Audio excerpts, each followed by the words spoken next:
Tatlong magkakaiwalay na aksidente ang nahuli sa Shaw Boulevard. Ang kabuang detalye sa report ni Emil Sumangil.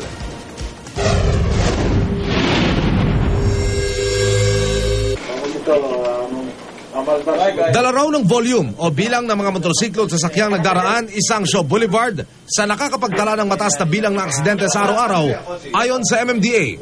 Gaya na lamang ng nakuna ng CCTV ng Barangay San Antonio, Pasig nang magkabanggaan ng isang sports utility vehicle at pampaserong jeep sa kanto ng Meralco Avenue.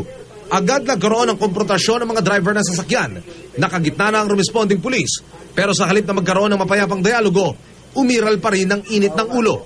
Isinalya ng jeepney driver ang may dala ng Land Cruiser. Ang traffic enforcer napatakbo na sa lugar para tumulong sa pagawat. Parehong dinala sa himpinan ng pulisya ang dalawa.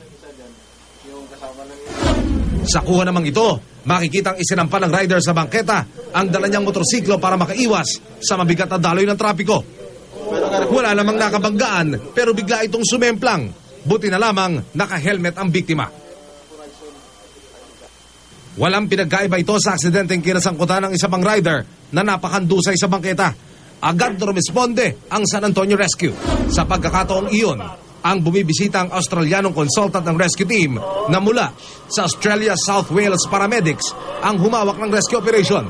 Sinisisi ng biktima ang sinusundan niyang multicab na bigla raw nagbukas ng pintuan. Pero depensa ng driver ang bangketa, hindi dinaraanan ng mga motorista. Ang sidewalk is para sa mga tao, hindi para sa mga motor. So kung natatrapiko, anong dapat na ipamalas nilang ugali? Pag nata-traffic, maghintay at wag agad na mainip. Para sa unang balita, Emil Sumangil reporting.